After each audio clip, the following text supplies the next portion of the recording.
Hi, and welcome to my channel. This is Michelle, and we can talk about everything and anything. And I just got finished with one, and I'm going to do the other part. And this is called How to Recession Proof Your Relationship. You know, right now, money is acting funny and the change is being really strange. And this will pull on your relationship, not only with your significant loved one, but also with children, friends, and etc. and associates too. So you may not be able to afford to go out and do the brunch thing because it's really expensive now. So we want to recession proof our relationships. And the number one thing that we need to do is have an open and honest conversation about what we value. What does wealth mean to you and your relationships? Because wealth comes in many forms, not just in the financial realm. Some people are wealth in love. Some people are wealthy in communication. Some people are wealthy in the spirit. Some people are wealthy in just having a good attitude and a good outlook on life. And that's how they bring value and wealth to their relationship. Then there are the skills that come in relationships. Like I said, good communication is a wealth skill. If you have bad communication, do you know that affects your finances? It affects every aspect of every relationship you have in life. So you want to start to redefine what wealth is and what wealth means to you. Personally, financially, spiritually, mentally, and in your relationship. So, relationship is a two-way street. It is a vehicle in which two people make a commitment to travel this same road in this commitment, okay? It could be a parent to a child. That's a commitment. It could be a husband to a wife. That is a commitment. I'm trying to avoid the boyfriend and girlfriend thing because I think those are temporary situations, and we must start to define them a little bit different than what the modern society has defined that as, because at one point in time, you only courted with the intent to marry. You didn't go out here and date like you buying a Happy Meal, okay? Or the 3-for-1. You know, you get burger, fry, and a drink for $3 or $5 at McDonald's. We don't want to do that no more. It ain't working. It's a hot mess out there, okay? So I'm not even diving into the boyfriend and girlfriend thing when it comes to finances, and I'm definitely not going to talk about that 50-50. No, it's 100 and 100, and I mean, that's commitment-wise all the way around, okay? Because you could be giving 50 over here, and that person could be only giving 10%. So we don't want to even dive into that. So we're going to work on recession-proofing our relationships, okay? So we're going to determine and define what wealth means to us personally and relationship-wise. And then we're going to be flexible in our consideration of what our roles are in our relationship. We're going to be flexible. We cannot be stuck in the mud anymore. We must look at them for what they are. If we have to refine them, make some adjustments, tweak them so they can be successful for every party involved, okay? It can't be a one-way street, okay? Because a lot of one-way streets are ending up in dead-end ditches, like I said. We're not going to drive ourselves into financial ruin We're going to thrive in this recession, and we're going to recession-proof our relationships, okay? If you love someone, then you're going to show up for that person. You're going to have these honest conversations, and you're going to do the work. Everything requires work in life, okay? You get nothing. If I wanted a cup of tea, I got to get some water. I've got to boil the water. I got to pick out the tea. I don't like sugars, but I will put a little honey in it and a lemon. So I got to have all those things. I got to put all those things together in order for me to sip the tea, okay? And that's what we're going to do. We're going to recession-proof our relationships by willing to do the work. Number 3, we're going to create a plan, and then we're going to set it in motion. It is one thing to plan. It is another thing to put it in action. A lot of people make plans that don't go anywhere, okay? We're going to make these plans. We're going to look at our finances. We're going to have these honest conversations. We're going to redefine and readjust what we need to adjust and be flexible in order to achieve maximum recession-proof relationships, okay? We're going to have these honest conversations because that's where it all starts, is being honest with ourselves and the other individuals involved in the relationship, and be willing to not fight to be right, but be willing to listen and work together as a team instead of tug of war, pulling at each other, okay? We're not going to call people lazy out of their names. We're not going to even go into the disrespect. We're not going to say, oh, that idea is stupid. No, we're going to look at it, we're going to assess it, and we're going to see what are the pros and cons. You may have to write it down. Come up with 3 reasons why it wouldn't work. Come up with 3 reasons why it would work, okay? And see where you can meet in the middle, all right? Then we're going to keep our minds open. We're not going to shut our minds, and we're not going to operate only in our emotions. We are going to look for the best ideas, the best solutions, the creative ideas. Put your creative cap on. Become a good thinker. You know, if you want to spend $150 for a meal for 2 and your light bill is due, the cell phones are bill is due, and rent coming up, how can you create that ambiance in your home and cook the meal together without fussing and fighting, and create that atmosphere, light the candles and everything? You know, you can get really creative without breaking the bank, okay? So we want to think. We got to start using our brains instead of following other people's opinions, okay? We want to think. We want to become creative, okay? You can plan out a meal. If you go back and look at some of my other videos, I talk about meal planning. And so you could take that $150, instead of eating one meal at a fancy restaurant, you could probably get 4 or 5 different meals out of it.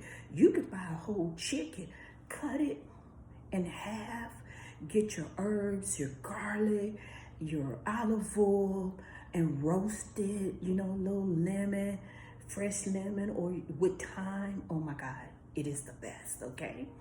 Then you could put to the side, okay, you got your roasted chicken, go up. Now, you can think about, okay, what vegetable? You can do roasted asparagus, okay? Or you can roast Brussels sprouts in the oven. You can take bacon, put it on that cookie sheet first, And then let the bacon bake. And while the bacon is washing off your Brussels sprouts, quartering them, chop up some green onion and some fresh garlic, salt and pepper, and other seasons that you may like. And then toss those things with that bacon grease and let it cook. And voila, you got a tasty meal. You can bake a potato with that. You can do seasoned rice with that. But think about that. You can go buy great wine, okay? And one of the wines that I would recommend is Stella Rose. That blackberry and the blueberry, oh my God. It will set that dinner off. So those are my tips. See, I got creative and I gave you an excellent idea. Turn on that nice music, set the ambiance, get dressed up, get pretty, just get it in and start to plan it, okay? And then we're going to number 5. Number 5 is really big because I don't care what plans you have or whatever. You got to work together. Teamwork to resolve all of the problems. You're going to come up with viable solutions. Remember, I said number 2, we got to be flexible. We got to make adjustments where we can. And those allow us to come up with practical solutions. It does not take a rocket science to say, okay, here's what we're doing. This is the outcome, and where can we fix them, where we can adjust these things to make it comfortable and effective and successful, proofing our relationship during this recession. Because like I said, the money is acting really, really strange. The change got an attitude now. Bill is always in our mailbox. He always coming to our house. For all the single women talking about they single. You ain't single. You got a man. He coming to your house all the time. His name Bill. Bill come due. Bill come due. Bill don't care. He just show up. He show up on the 1st, the 10th, the 15th, the 22nd, the 30th. He coming October the 1st. Bill always come due, okay? Remember that. Bill always come due. Single men, same thing. Bill always do, okay? You always want to get paid in full, okay? So, hey, we all in it. We all going through it, okay? This recession, it ain't got no perspective about, oh, you a woman, I ain't gonna mess with you. Oh, you a man, I ain't gonna mess with you. Oh, you a child, I ain't gonna mess with you. No, it's bothering all of us. You know, at this point, I'm kind of a little tired of Bill. I really want Bill to find another address to go to and bother them for a while. Just give me 30 days, Bill. Just go away, go on vacation. We in a recession. Just leave me alone for 30 days, Bill. I don't want you, Bill. Go about your business, Bill, okay? But we want to come up with practical solutions, and we want to be mindful of each other, okay? And we want to be kind to each other, and we want to seek wisdom. Start reading books again, getting new ideas. Reading is so fundamental, and that is the one thing that's really missing in people's relationship is reading, exchanging knowledge and ideas. Ladies, I'm going to tell you a little secret that most men don't tell you. Sometimes men will not choose the most attractive woman. He will choose the most knowledgeable, the woman who stimulates his mind, his intellect, his spirit, because she's a well-rounded, read woman. Some women think, oh, I read the Bible. No, what else are you reading? And I ain't talking about Essence Magazine. What else are you reading? Are you reading about finances? Are you reading about investments? Do you read the newspaper? You know, are you reading history? Are you getting knowledge about your own culture, your own people? These bring on conversation at such a deeper level. Are you reading about just growing in self-development? Okay? This will help you, okay? If you don't have nothing to talk to, your relationship is going to die in this recession. You have got to be flexible. It is time to change, okay? Transform who you are. Show up as a better you during this recession to recession-proof your relationship. And don't be afraid to admit that you were wrong. Don't be afraid to say, I didn't know.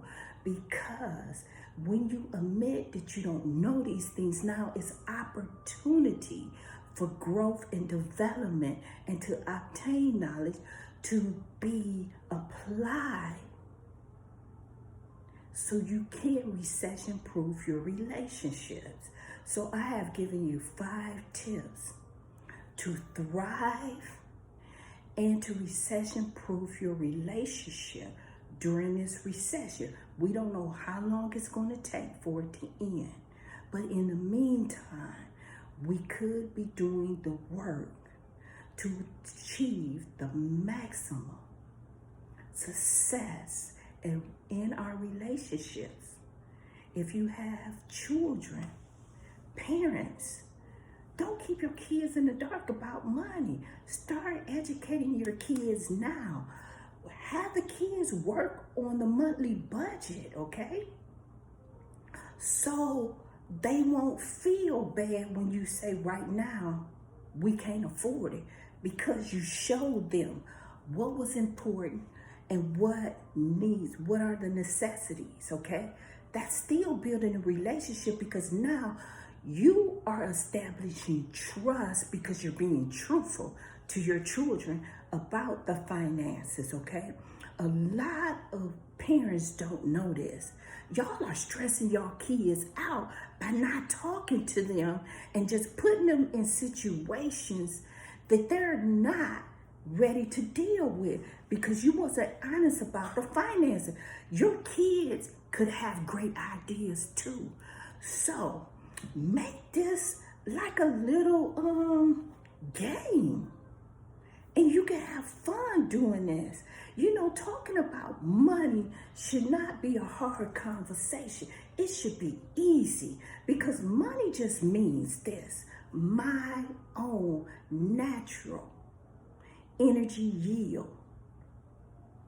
So you got to start having a different relationship. Remember, my number one thing was to say, redefine what wealth is to you personally and to your relationship, okay?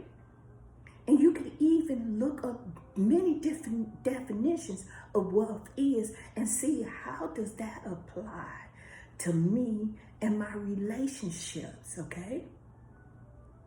So you want to recession-proof your relationship, and that's being honest, okay? And being flexible, making changes where you need to be changed, okay? We want no longer these mind gaps, okay? We want to be clear about what we're thinking about and what we're sharing and what we're saying to each other. And we're going to speak it in kindness and love. We're not going to harm people with our words. We're going to empower and encourage people with our words. And we want to stay focused. And you can just choose a goal. It could be one goal that you and your family come together and say, okay, this is our number one goal. For the next 90 days, we're going to do this one goal to recession-proof our relationships, okay? Because without relationships, there goes society and there goes the world. And we already see there's been rips and torn and broken relationships and everything. and families and communities and all over the world. Well, I'm giving you these suggestions because it's time for us to begin to think about a new version of what relationships look like and how successful our relationships can be during this recession. And on the other side, have a great day and God bless you.